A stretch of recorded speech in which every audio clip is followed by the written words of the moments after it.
Picture this. You're sitting at your kitchen table trying to make ends meet, maybe deciding between paying the electric bill or buying groceries. Times are tough, right?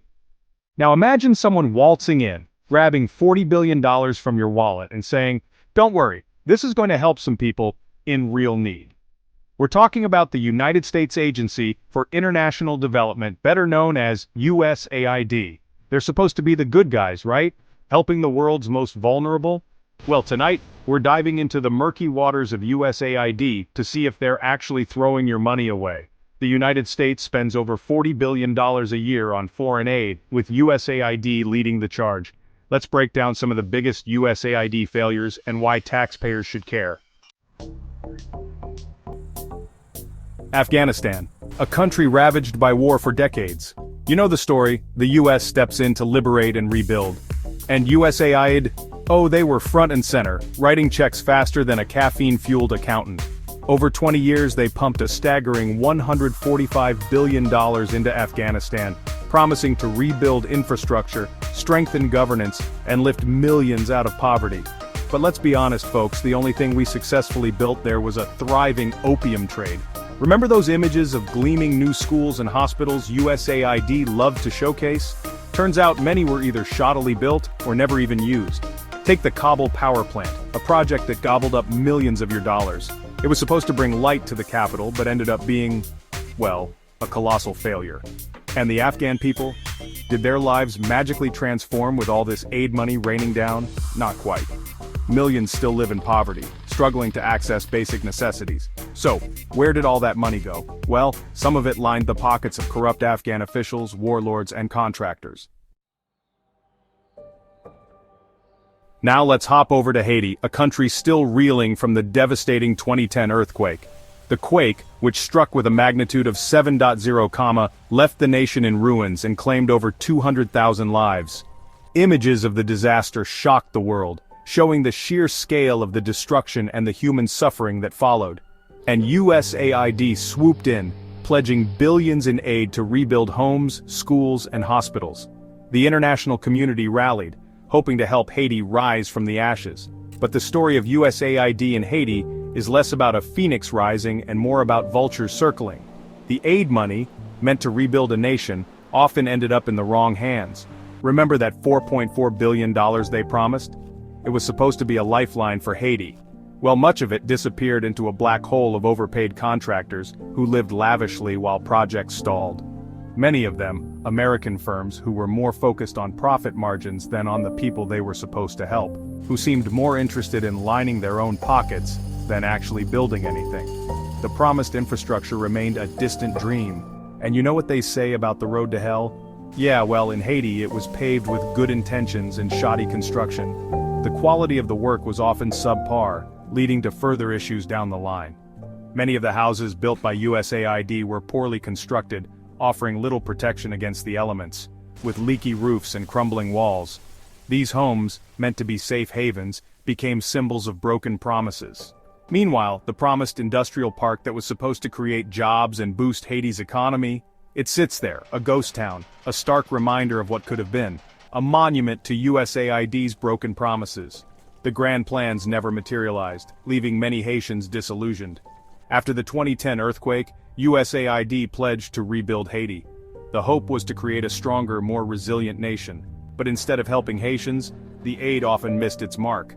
The money went to overpaid contractors and failed projects. The intended beneficiaries were left wanting. So much for building back better, huh? More like building back, barely. The legacy of the aid efforts remains a contentious issue, with many questioning where it all went wrong. Let's be honest, the US has a bit of a mixed track record when it comes to promoting democracy in the Middle East. From Iraq to Afghanistan, the results have been, well, less than stellar. And USAID's adventures in Egypt after the 2011 Arab Spring? Oh boy, where do we even begin? The optimism was palpable, but so was the naivety.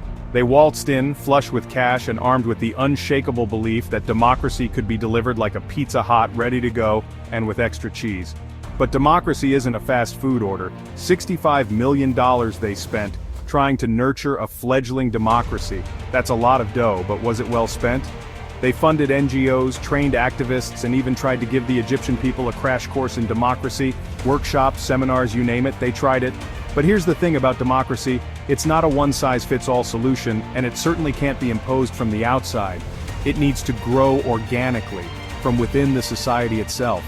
The Egyptian people had their own ideas about what kind of future they wanted, and it didn't quite align with USAID's playbook.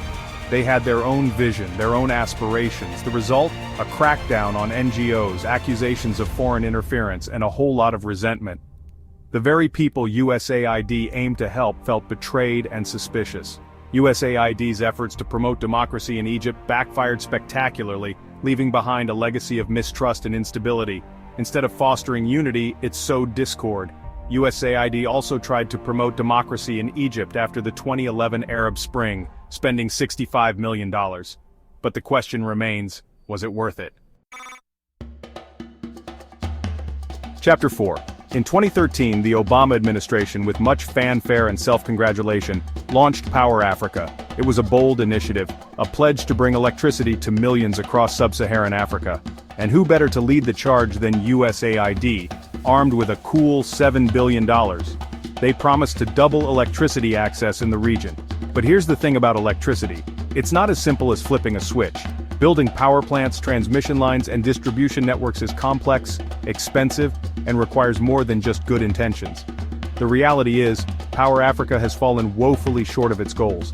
Millions are still in the dark, and the promised economic transformation, well, let's just say it hasn't exactly materialized.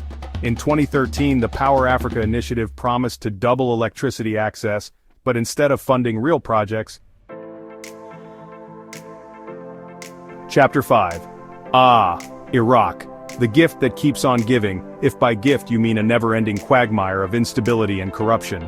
The streets are filled with protests, the air thick with discontent, and the promise of a better tomorrow seems like a distant dream. After the US invasion in 2003, USAID was tasked with the unenviable job of rebuilding a country they had just, helped destroy. The mission was clear: to restore Iraq's infrastructure, bring stability, and foster democracy. Over $50 billion, that's billion with a B, was poured into Iraq with promises of a brighter future, a shining example of democracy in the heart of the Middle East. The funds were meant to rebuild schools, hospitals, and essential services. But, as we've seen time and time again, USAID seems to have a knack for turning good intentions into a complete and utter disaster. Projects that were supposed to uplift the nation ended up being symbols of failure. The agency's track record in Iraq is littered with projects that were poorly planned, mismanaged, and riddled with corruption. From the very start, the execution was flawed, and oversight was almost non-existent. Remember that $240 million police academy they built? It was supposed to be a cornerstone of the new Iraqi security forces. It was supposed to train a new generation of Iraqi law enforcement officers, but it ended up being so riddled with construction flaws that it was practically unusable. The buildings were unsafe and the facilities were never fully operational. And let's not forget the $6.5 million water treatment plant that never actually treated any water. It was a project that promised clean water to thousands, but delivered nothing but disappointment. In the end, USAID's efforts in Iraq achieved the seemingly impossible. They made the situation even worse. The infrastructure was left in shambles and the people were left to fend for themselves. USAID has also spent over $50 billion rebuilding Iraq. The intention was noble, but the execution was far from it. But much of it was wasted on projects that never worked. The legacy of these efforts is a stark reminder of how good intentions can go horribly wrong when not backed by proper planning and accountability. Chapter 6. So, after this whirlwind tour of USAID's greatest hits, you're probably wondering, how do they keep getting away with it? Well, it's not magic, folks, it's just good old-fashioned incompetence, sprinkled with a dash of hubris and a whole lot of bureaucratic inertia. First up, we have the lack of accountability. USAID has a long history of failing to track how its money is spent and failing to hold those responsible accountable. Next, we have the over-reliance on contractors. USAID loves to outsource its work to private companies, many of which charge exorbitant fees and often fail to deliver on their promises. And then there's the good old-fashioned corruption. From Afghanistan to Haiti, USAID's projects have been plagued by allegations of bribery, kickbacks, and fraud. And finally, we have the lack of coordination. USAID often operates in silos, with different departments working at cross purposes and failing to share information. So, there you have it, folks, the four horsemen of USAID's apocalypse: lack of accountability, over-reliance on contractors, corruption, and lack of coordination. So why does USAID keep failing? Here are 4 big reasons.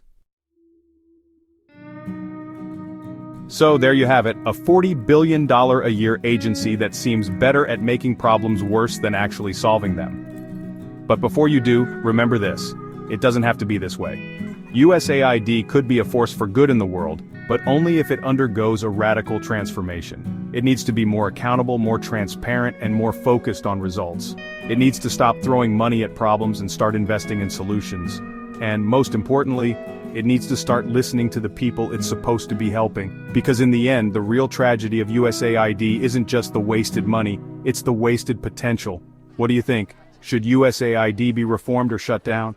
Let us know in the comments. And if you found this video eye-opening, hit like, subscribe, and share to spread the word.